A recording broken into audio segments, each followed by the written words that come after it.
Well, hello and welcome to another episode of Coming Home Network Presents. We have all kinds of conversations here about things that people struggle with on their way into Catholicism. We talk to a lot of people who came to the Catholic Church from a variety of different backgrounds, and hopefully the unique specificity of their experiences is a help to some of you who maybe have similar experiences. I'm Matt Swaim, Director of Outreach for the Coming Home Network, and if you're someone dealing with issues like the one we're going to be discussing today, we get to talk about Halloween. If that's something that's been part of your background and wrestling with your experience of it and how Catholics treat it, we'd love to hear from you.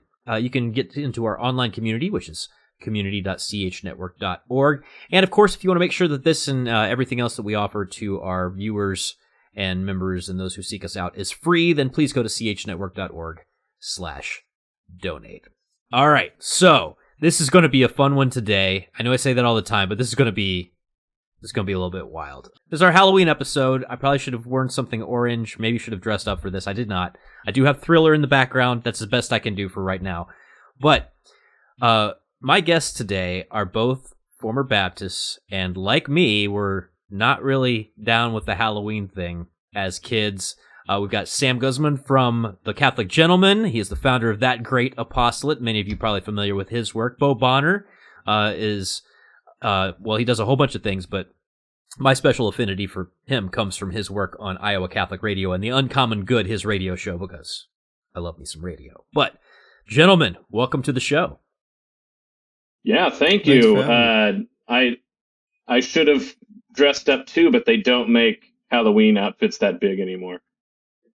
Well, they sell face paint in very large tubes. So,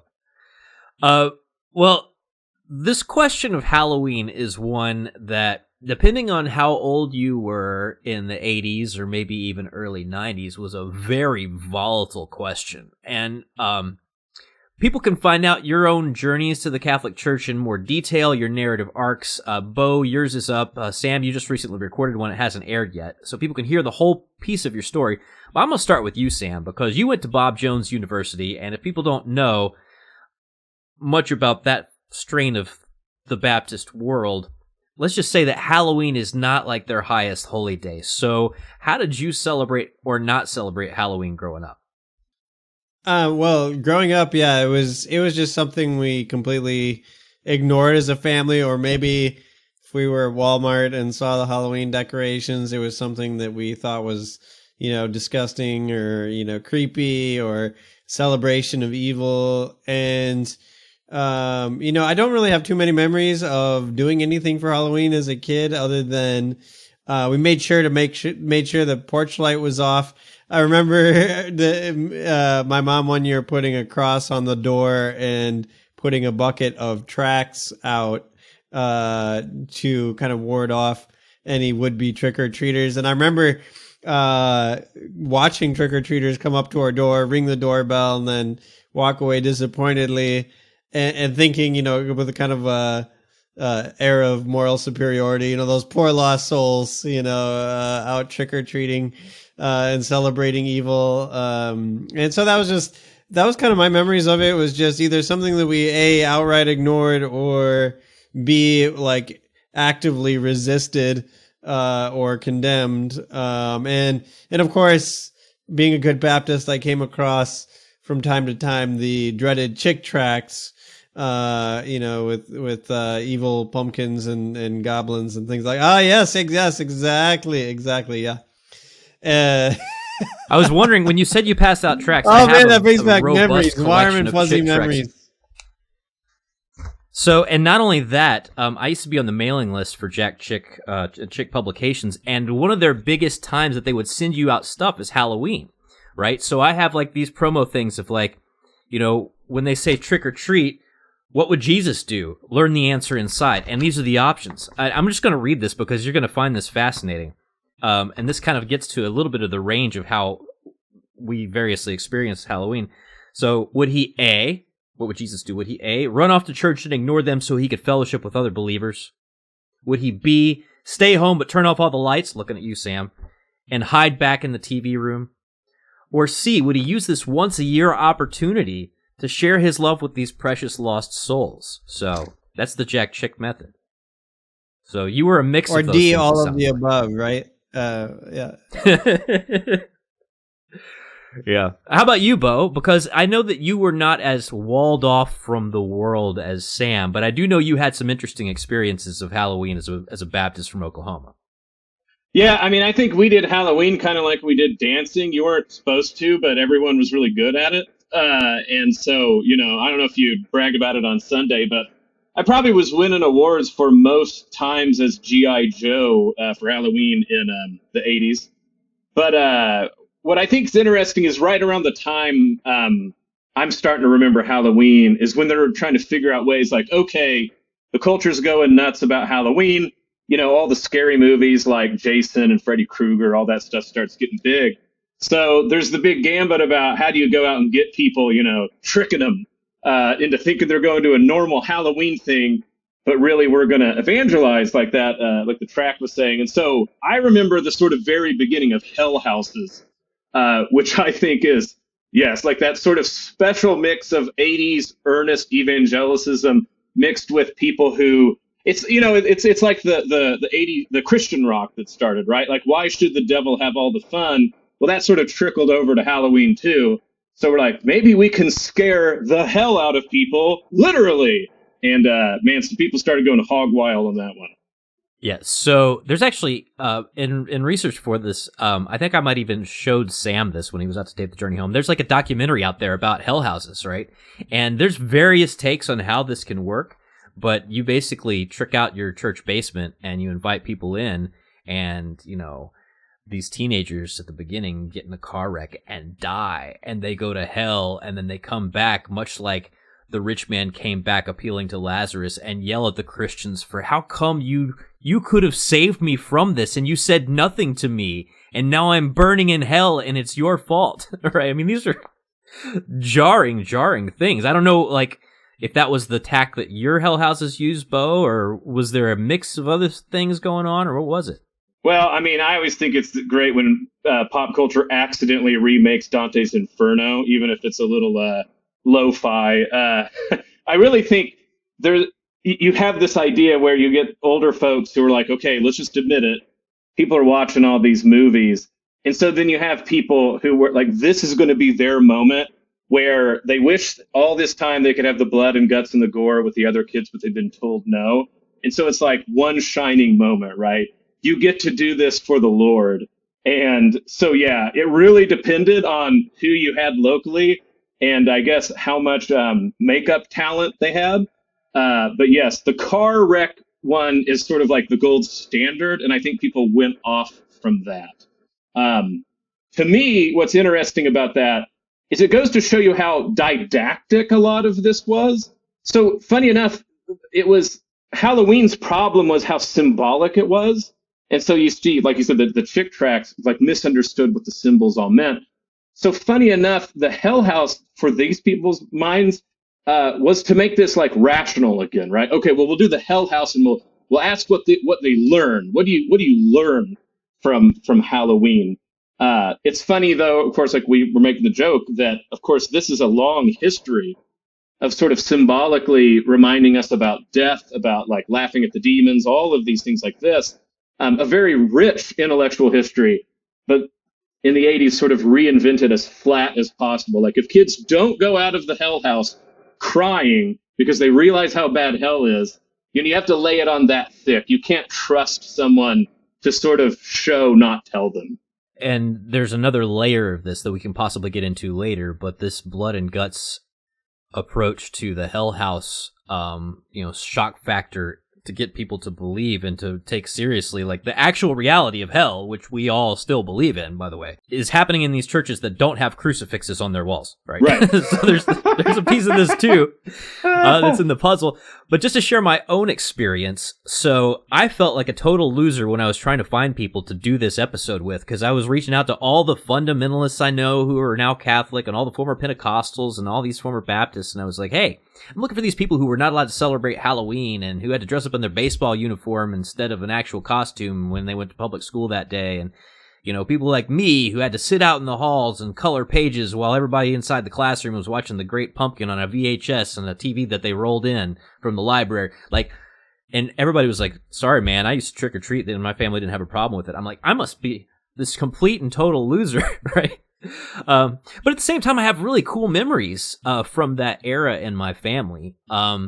As weird as it might have been in retrospect, I mean, we, like you, Sam, would shut off the lights and go to the basement and play Trouble with the Pop-O-Matic bubble with, like, you know, candles lit and stuff.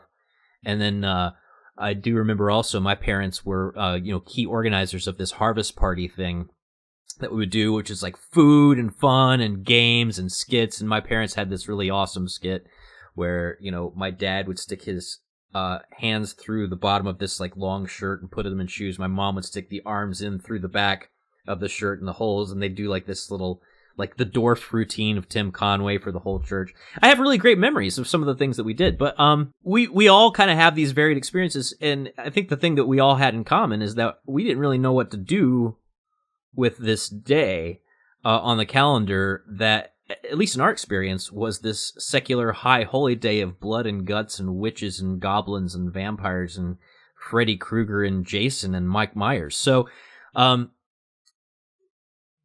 my question for you, Sam, like in retrospect, was it right to reject the evil? I mean, was it right to have like some sort of like an internal resistance to like that stuff you saw in Walmart that was kind of glorifying some of this? There's a dark side to Halloween. You know, I think some people can get fascinated by it for all the wrong reasons. And, you know, I think that perhaps that undercurrent of fascination with evil, you know, I mean, this was around the same time I remember when a lot of the Ouija board stuff was going on, and a lot of other things culturally that I remember seminars, like going to seminars on the evils of Dungeons and Dragons, the potential pitfalls of Pokemon, and of course Harry Potter, and so wait, of Harry Potter. I get Dungeons and Dragons. What was wrong with Pokemon? I still to this day don't know. But it was thrown in the mix with the rest of those. I don't really remember what the fear was. I just remember there was a lot of fear around the viral spread of Pokemon. I think it had something to do with its origins of like, they claimed it was like Shinto gods or something. I mean, I don't know. It was really far-fetched, whatever it was. But, so it was just a lot of fear. I just remember a lot of like fear about our culture is literally going to hell, and this celebration of evil is just one more evidence of that. So, you know, I think in some sense there was a healthy, you know, desire to, you know, flee from evil. But on the other hand, I think a lot of it was misunderstandings, if nothing else, of what was actually going on. And kind of the flip side of Halloween, there is kind of an innocence there that can be a part of it, and a healthy human instinct to kind of confront death. That we could talk about more, but I think really it just came from a place of fear. And you know, as I've kind of matured in my faith, I've come to believe that, you know, greater is He who is in you than he who is in the world, and you know, light shines in darkness, and the darkness does not overcome it. And so I think the fear sometimes was disproportionate to the reality we were facing, but it was just an interesting subculture, an interesting time where, you know, it really was. The biggest feelings that I remember was one of A, fear, and B, just kind of pity for these lost sinners who were ringing our doorbell for candy, and just a general sense of moral concern and danger around it. I'm glad you brought up the Pokemon thing, because I think it actually hints at a larger piece of this question of how you as Baptists, and I was kind of more in like the holiness movement, and how we process these questions.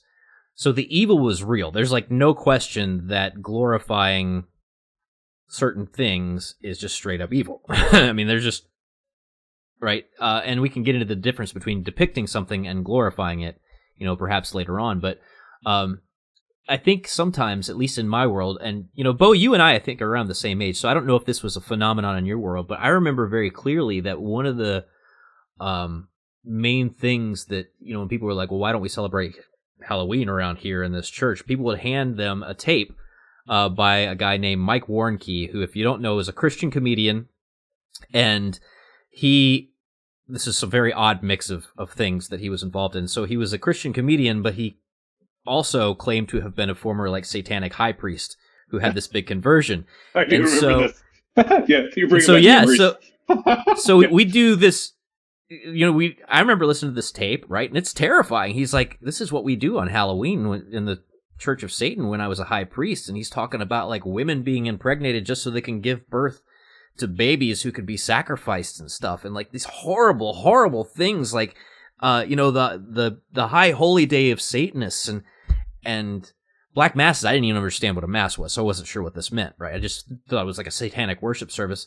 Well, down the road, Cornerstone Magazine, which organized that's Cornerstone Magazine, which organized the Cornerstone Music Festival run by Jesus People USA, was like, if this guy's sacrificing babies, yeah, somebody better call the FBI, right? Right. So an investigation takes place. Turns out he made this stuff up, right? But we were so keyed in on the fear and needing a rationale, and that we weren't scrupulous enough about. I mean, the truth is bad enough, when it comes to these sorts of things. But I think we sort of seized on that, and a lot of people got took, and Mike made off with the bag, right? So there's that too. Did you run into him at all, Bo, in your world? Well, I don't remember his name. I remember hearing the tapes, and the sort of satanic panic is sort of threaded through. We don't want to say how old we are, but no one cards us anymore is the point. And yes, I remember all of that. What I think's funny on this one, so you're talking about Harvest Festival. Of course, that's a billion times more pagan than Halloween ever was. My wife's argument, by the way, is that anybody who's celebrating a Harvest Festival is way more into paganism. Oh yeah, of course, there's the Jewish Harvest Festival. There's been Harvest Festivals, but it's just funny. They straight up, pagans have Harvest Festivals. They did not have All Hallows Eve, the eve before the Holy Ones. And I think that's what people missed. So when you go, was this wrong-handed? I'm going to say almost completely yes, because even the abuses come from the fact that if you suppress the world enough and flatten it of its spiritual realm, people are just going to sort of barf out every so often this wish that the world could be full of beings again. Now we've commercialized it completely, and we also sort of concentrated in Halloween because used to the liturgical year had multiple times where this idea of the liminal space between the living and the dead kind of got foggy. Of course, it makes sense on the Before All Saints and All Souls Day. But if you'll remember, what's the weird Christmas song where it talks about telling ghost stories during Christmas? That used to be a lot of what we do with Halloween used to be associated with Christmas time, actually, right? So you would make the fool be king for a day. You would all dress up. You would mock the powerful. You would mock death. And there's multiple times during the year, if you talk about sort of medieval Europe, where this sort of letting it all hang out because we know even the demons can have their day because the next day the saints are going to come and kick their butt. Much healthier than this idea of let's flatten and sanitize and make the world very empty. And when you make the world like that, even secular, godless people yearn for something supernatural. And if they can't imagine it being a god or holy or saints, then they're going to go with demons and devils and things like this. Humanity wants that. And if you take it from them, then they're going to commercialize it and make it what Halloween is today. It is wrong. It's the same reason why Christmas ends up in our day and era very sort of secular holiday, because English Protestantism has such a long history. English Protestants suppressed Christmas at one point. So, I don't think we're ever on the right path trying to suppress holidays. It nearly always backfires because people yearn for these liminal times when the living and the dead actually have something like a communion with each other. Yeah, so when you're saying that about there being things that are kind of funneled into Halloween that used to be more associated with Christmas, I remember being in Mexico one Christmas and it was pretty cool for a number of reasons, because they just party better down there in every single way that the liturgical calendar can be magnified. They know how to do it. But they would have these nativity plays, and it's a tradition that in the nativity scene for like the devil to be like back there in the back of the nativity scene. And if you have like the live nativity plays, there's always a guy dressing up like the devil, or traditionally there's a guy dressing up like the devil, and he comes out and the little kids like yell and scream at him and like throw rocks at him and like try and beat the, and see Joseph's supposed to be like beating the snot out of this guy with his staff. Like, this isn't a glorification of evil, right? Like, this is a recognition of its reality and a recognition that we gotta fight it. But Sam, I want to get some of your take on that concept of like the human yearning for something in the spiritual and mystical and magical and mythical realm, because you're a big Tolkien and Lewis and Chesterton guy. I wonder how that's kind of informed you over time, of like this need for the human being to like express itself and connect with more than just like the economic realities and the political realities and the practical realities, but like these bigger sort of mythical realities.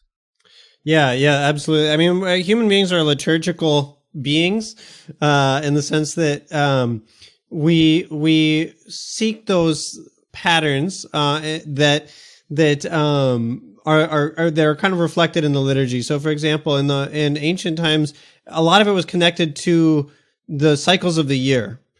Spring, summer, fall, winter, and as Bo was talking about, like these harvest festivals and things where agriculture was very much tied up with worship.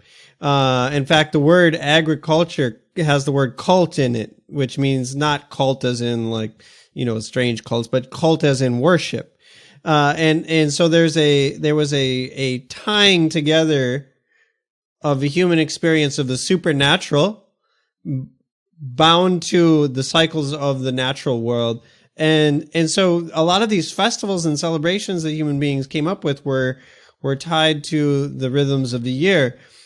But then when Christianity entered the picture, Christianity actually, you hear a lot of modern, like, Richard Dawkins types, like saying Christianity was like this horrible thing that just wiped out all these beautiful traditions of, Christianity didn't. It actually took a lot of these traditions and baptized them and Christianized them and took them up into the gospel narrative. So we talk about like myths, as it's kind of, the word myth is kind of taken on the meaning of something untrue, but actually myths are actually very true. They're a narrative structure to reality, that we all perceive and that we all believe in, whether we realize it or not.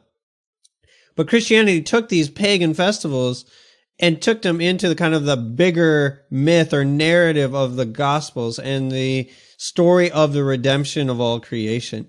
So Christianity didn't come to destroy what was there. It came to orient it towards Christ, who was really ultimately the Lord of all creation. And so what we see is, if you're going to be consistent as a Protestant that hates Halloween, you also have to get suspicious about these other holidays like Christmas and Easter, which some, God bless them, Protestants are consistent about that. And they say, hey, the Christmas tree is a pagan symbol. We're not going to have that. Easter comes from celebrating, Oster, the goddess of fertility. We can't have that. So we're just going to wipe out all these holidays and we're just going to do nothing, which actually is quite consistent. But on the other hand, if you're going to admit that there is a human instinct towards festival and towards celebration and towards an acknowledgement of this higher order, why not Christianize that? And why not make these festivals oriented towards Christ?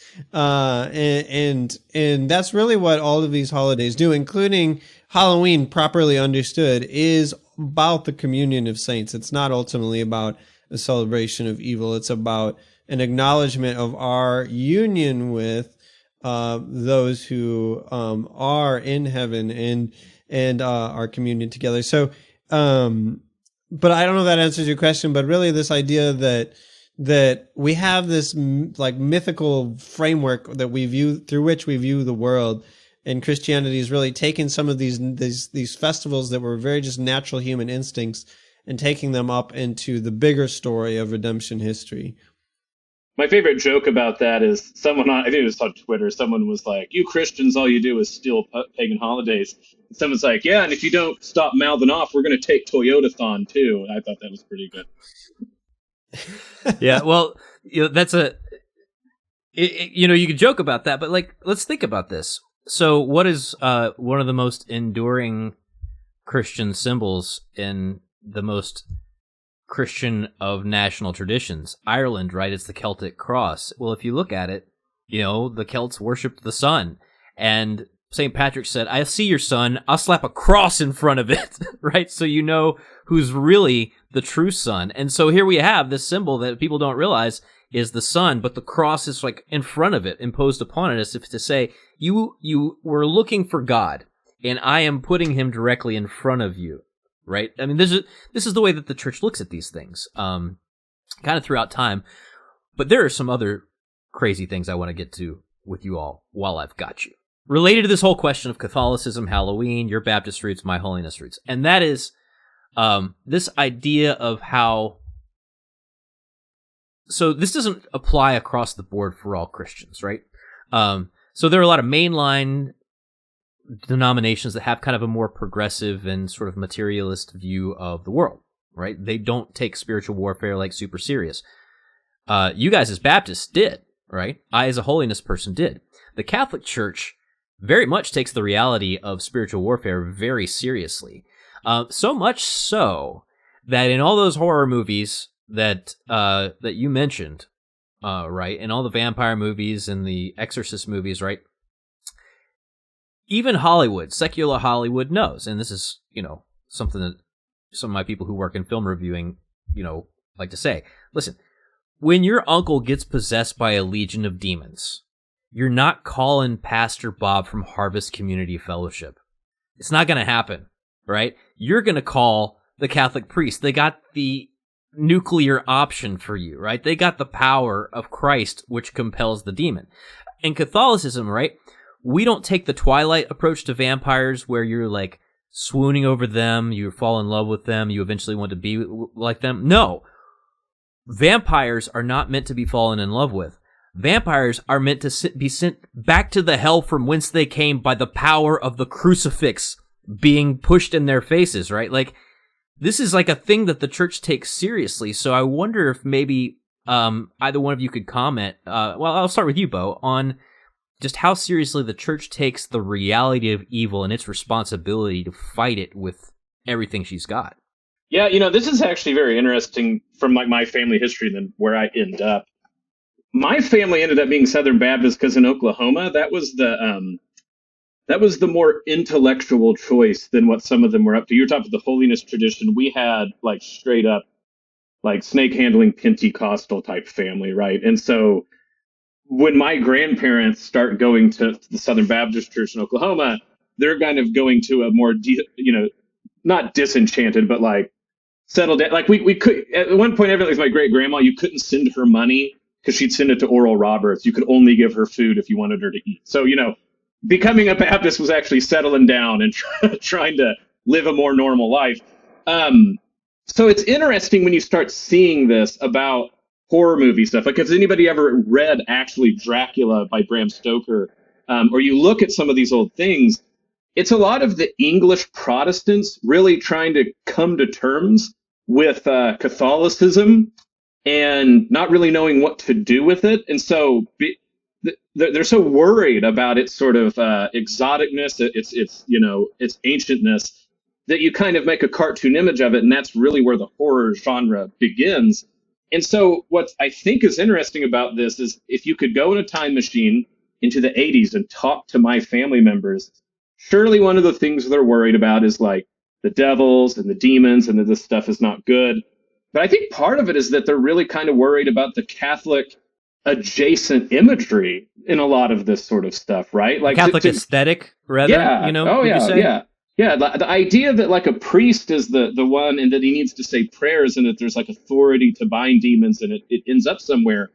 I think that I'm not saying that that's like, I don't even know if they'd be able to like put it that way, but I can tell that some of the discomfort is Hollywood has weirdified symbols of Catholicism And so, like you said, they still have a deep-seated understanding, right, that the only way you can get rid of that sort of Catholic-y or Eastern, I mean, a lot of it's Eastern Europe imagery, right, is to go to sacramental traditions. And so it's not only the demons that are the problem or that you like evil, it's that to do something about it requires a sacramental imagination. And that might be just as bad, right, that you have to, like, use a crucifix or a stake through the heart, or, like, you know, the original Dracula was kept in his coffin.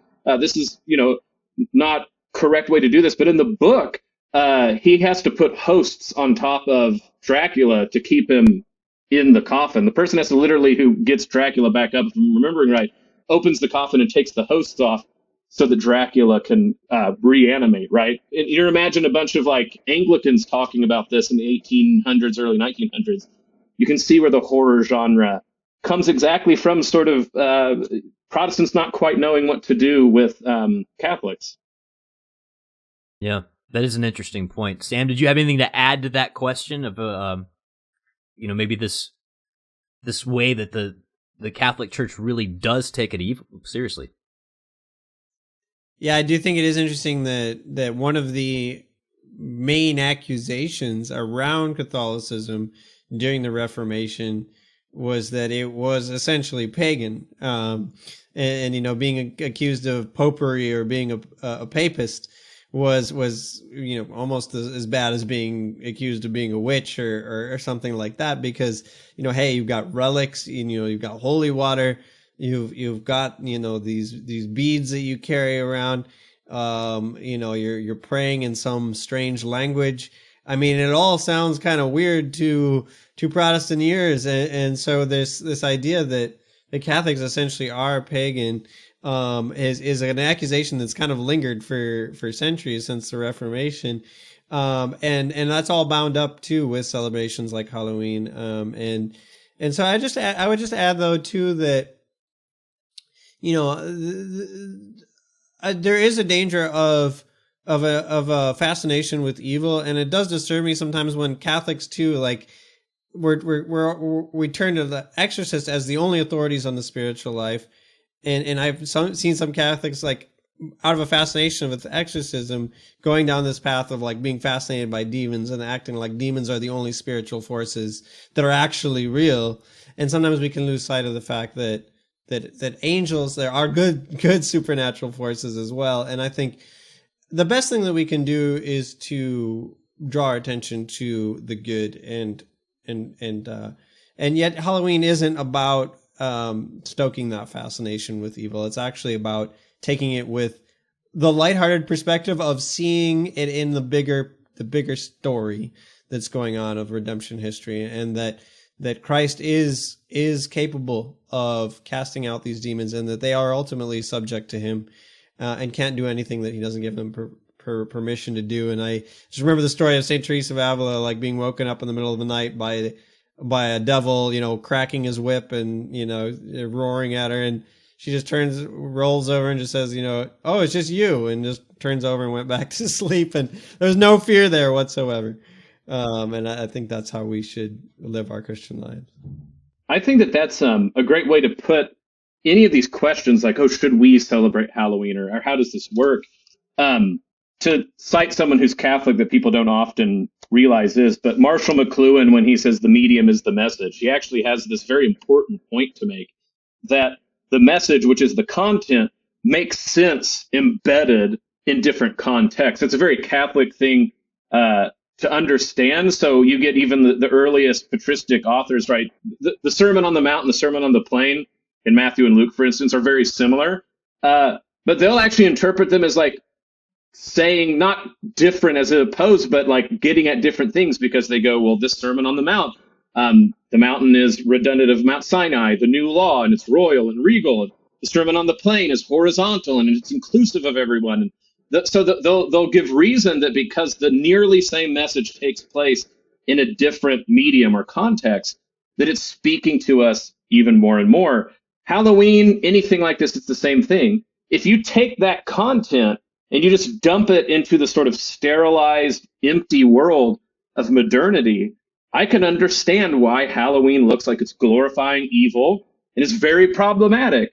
But if you take that same stuff, like nearly the same stuff, and dump it into the medium and context of a liturgical world where we believe that the world is full of angels and saints, and we have recourse and we can pray for the dead and all these things like this, Halloween not only becomes something quite innocent, but actually very good. Nearly the same sort of symbols, but the context, the medium in which it occurs is very important. And that's what I would say to any parent is, if all this stuff with demons and ghouls and things like this is in a sort of empty world for you, I would be rightfully scared. But placed firmly in the entire field and garden of images that is the Catholic faith, I wouldn't bat an eye. Well, and think about, too, like once you reposition that within the liturgical worldview or within a Christian anthropology, the kind of conversations that opens up, right? So, obviously, just like Christmas, you de-Christianize Christmas, and obviously Target is going to be more focused on Frosty the Snowman and Grandma getting run over by a reindeer, right? They're just going to miss all the, it's going to just default to the commercial, right? It's going to default to the, whatever the packaging is, right? Same with Halloween. We shouldn't be surprised. Same with Easter, right? Same with Passover. My goodness, all right? You just look around. It's like Passover, as far as most grocery stores are concerned, is about selling brisket and matzah, right? It has nothing to do, zero religious overtones as far as the advertising world is concerned. But you reposition it, as you're saying, in the liturgical context, but you also put it in the context of a Christian anthropology, and suddenly when you're talking about zombies, right? These reanimated souls who have had their intellect and will removed and are only act according to animal instinct. Well, that makes for a very interesting conversation about what is a human being when you take away the intellect and the will, right? And reduce it to only the passions, all right? Or even something like a vampire. This vampire has a corrupted taste for blood. Why is this vampire who has a corrupted taste for blood also laid flat by the Eucharist, if not because human beings are built to receive Jesus' body, blood, soul, and divinity, and here is a profanated, corrupted version of that desire that we see in a vampire, right? Or Frankenstein's monster, right? What happens when we try and play God and think about, the Dr. Ian Malcolm from Jurassic Park quandary, right? Scientists being so concerned with whether or not they can, that they are not asking the question of whether or not they should. And that is kind of a moral lesson from P.B. Shelley a long, long time before, they found mosquitoes in amber in Jurassic Park, right? So you reposition these kinds of things and you start to see, well, here are different ways that people are kind of hungering for and asking questions about what it means to be a human being, what it means to live in a world that God made. Now, I'm not saying that means that if you dress up like the clown from It for Halloween, that you are honoring the Holy Trinity by that action. But I am saying that you have opportunities there to be like, okay, what are we as human beings? What is it that God has put us in this world of ours? By the way, clowns is a funny one, because I was trying to convince my kids that back in the day, clowns were not automatically associated with horror movies, but they didn't believe me, because it's so to their minds. If you're below a teenager, clowns are about horror movies, and I'm like, oh no, clowns used to show up. Used to be Bozo the clown. There was a big shift. That's all I'm saying. But yes, Frankenstein is a paradigmatic example of this. Anytime I teach anything where I talk about modern understandings of technology and the human, I go immediately to Frankenstein. That book is fantastic to get us to say, what do we think the modern world is and why are we scared of what we're capable of doing? And so I always think it's interesting how insipid we try to make some of like you said, vampires, zombies, and Frankenstein monsters were all these big questions about what is the human. And we're like, let's just make them costumes. It's almost like we're hiding them in plain sight. So everything is like a sexy vampire, a funny Frankenstein, so that we don't ask these big questions. I just deal with the bioethic world a lot. So I'm like, actually, I think if people would ask about the Frankenstein monster more often, we might pause the downhill slide into some of this actual scary stuff, right? The real horror movies are happening at hospitals and clinics every day. So let's cartoonify. Frank, I think that's a brilliant point. Yeah, and I mean, even something like the werewolf, right? The moon comes out, and suddenly you transform into this thing that has no control over its passions and will, and you can't really be blamed for what you did when you were a werewolf. You know, Dr. Jekyll can't be blamed for what he did when he was Mr. Hyde. Like, what if we could live our lives like that, where we were just in a different mode, and that wasn't really us that did that thing? Like, what if we... I mean, these are questions that can come up. I mean, that's why these stories were actually written, by the way, originally, is to spark these kind of questions. But Sam, did you have anything to add to that before I move on to this next thing that I definitely want to get to? No, I think that was all well said. Here's a fun one too. And this is something that I think we would have experienced. I guess, you know, I mean, Sam, you would have mentioned this, you know, right, walking through Walmart and seeing skulls and things on display, skeletons and that sort of thing. This question of memento mori, right? It's kind of made a resurgence due to another Oklahoman, by the way. Sister Teresa Alethea Noble has really kind of repopularized this idea to the young people, right? Of like remembering your death, right? Because this is something that nobody escapes, right? Nobody escapes this earthly journey alive. And the church has always kind of had this idea of, you know, having death before us always in the account we must give. How has that changed the way, or maybe developed the way that you think of depictions of skeletons or morbid things, Sam, now that you're Catholic and have been for a few years? Yeah, I would say the biggest thing is they're just taking the fear out of it. You know, it's interesting that in Catholicism, there are some things that to outside eyes are kind of strange, like having a saint's skull in a box that you venerate, or like, you know, Saint John Vianney's heart is preserved, you know, miraculously somewhere, and just things like that that are to the outside world are morbid. Oh, like why would you want to focus on that? Or you think of like the Capuchin bone chapel that is a little weird, I have to say, but it has like, you know, all the bones of these Capuchin friars just kind of laid out everywhere. But the point being that death is not the end; it's the beginning, and these are not morbid things that just are doom and gloom. They are actually symbols of hope, ironically as it might seem. That not only is the spiritual world real, but we enter into that when we die. Death is a doorway into a higher reality. It's not something to be feared, and so these are actually comforting things to Catholics, as strange as it might seem. But beyond that, that's this idea of memento mori, or remembering your death. I think, again, this can be seen as something depressing. Like, why would you want to think about your death all the time? Like, death is something sad. It's something that we grieve over. It's something that leaves this big kind of hole in your family when you pass on. And, like, it's just a terrible reality.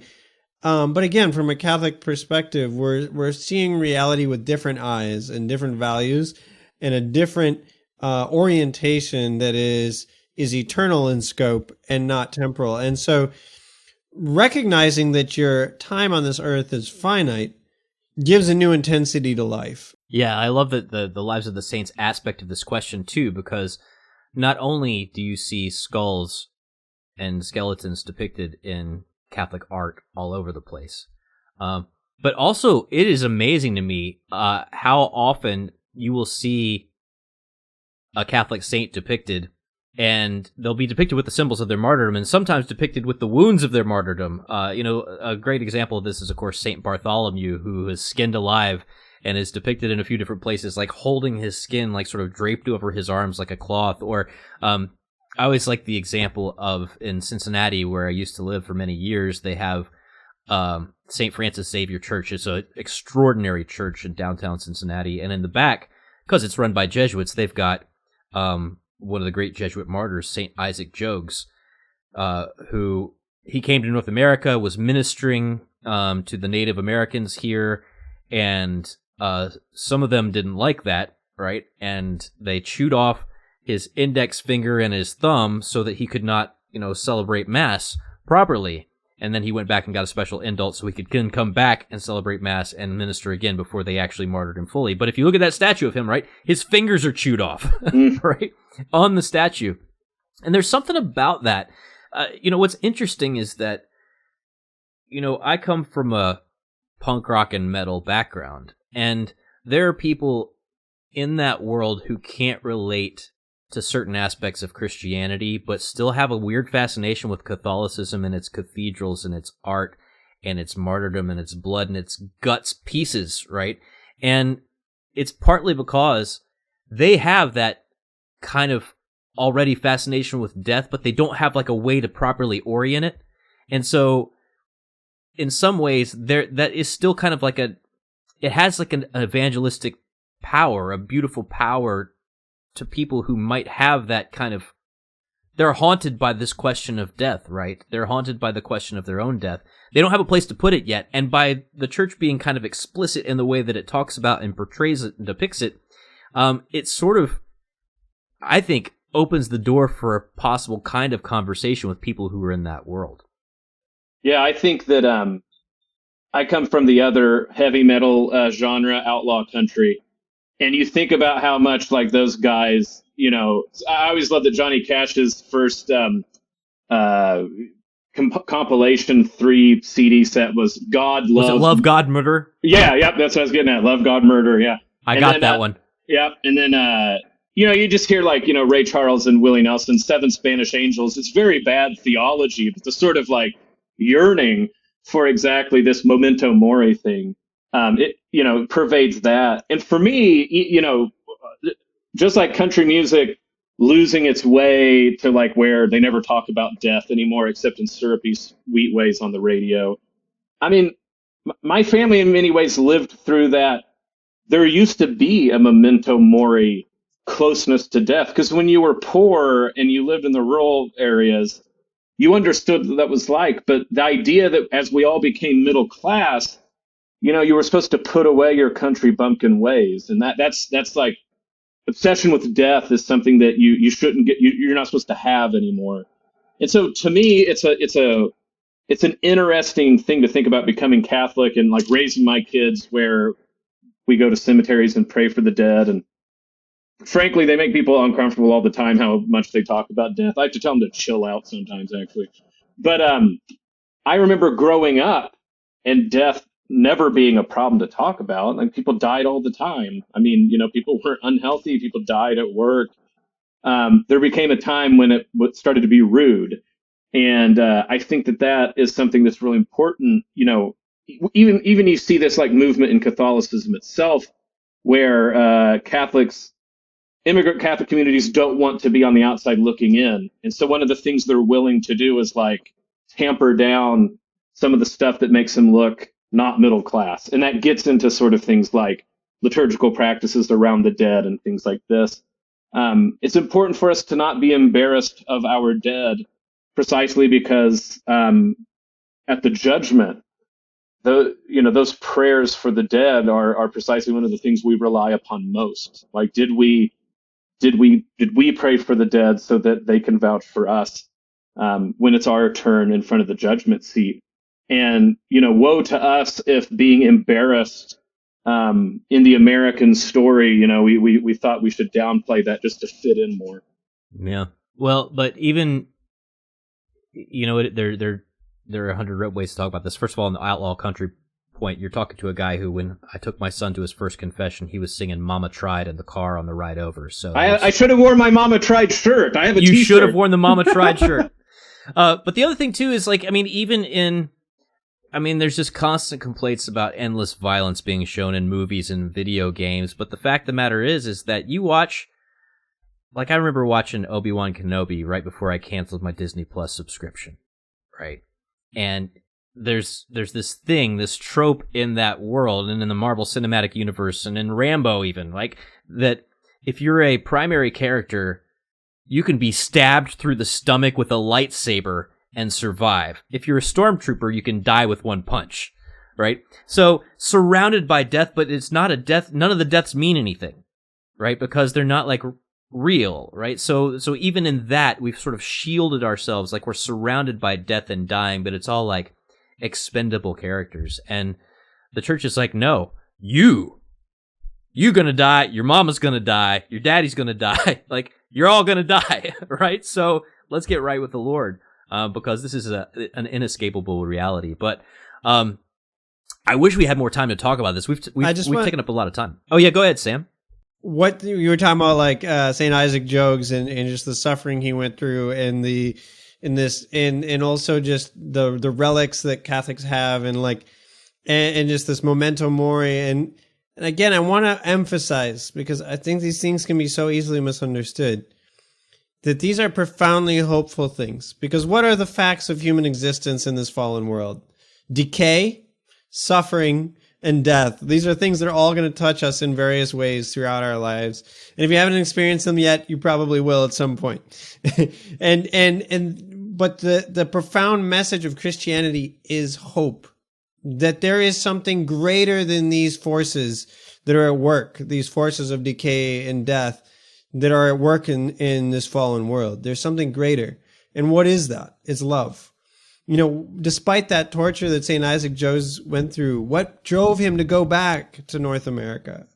Despite all odds, love. It was love that made him go back. You know, what was the love that drove, or what drove the saints to go through many of the sufferings that they experienced? It was love. And I think that's ultimately the message of Christianity, is that love is greater than death. Love is greater than suffering. And if you have the love of God in your heart, you can endure literally anything. And so all of these things that to the world seem kind of morbid and creepy or whatever, it's not the message. The message is hope, that love transcends death. And that is what we can look forward to. And that puts everything in a completely different perspective. Well, and if you don't believe that, then just look at what the central event in Christianity is, and the central symbol of Christianity.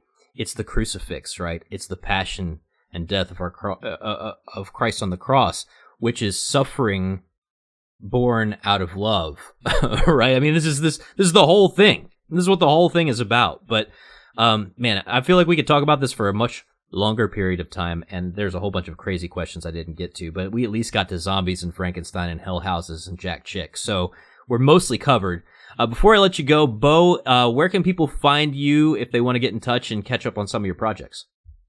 Oh, yeah, thank you. So mchs.edu is Mercy College's website. You can check out all we're doing there. You can find me there. If you go to iowacatholicradio.com, you can find our show, The Uncommon Good, and other folks. Uncommon Good, you can find that wherever iTunes and places like that have podcasts. And then if you want to read up on anything that I've written, Church Life Journal out of the McGrath Life Institute at Notre Dame has published some of my writings there. So, yep, would love to hear from folks, and happy Halloween. Yeah, and you and your Uncommon Good co-host Bud Marr have both been on The Journey Home. Go check out those episodes. I'll link them in the show notes. Sam, you've taped The Journey Home, but as of this particular recording, it has not aired yet, but it will. And everybody, hopefully, who's paying attention to this will get notified when that happens. But in the meantime, what other stuff are you involved in that people can check out? Yeah, well, the main things are Catholic Gentleman, which is a website, a blog for Catholic men, CatholicGentleman.com.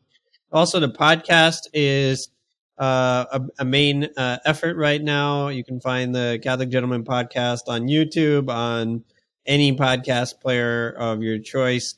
So the Catholic Gentleman podcast, and then lastly is the book, the Catholic Gentleman book.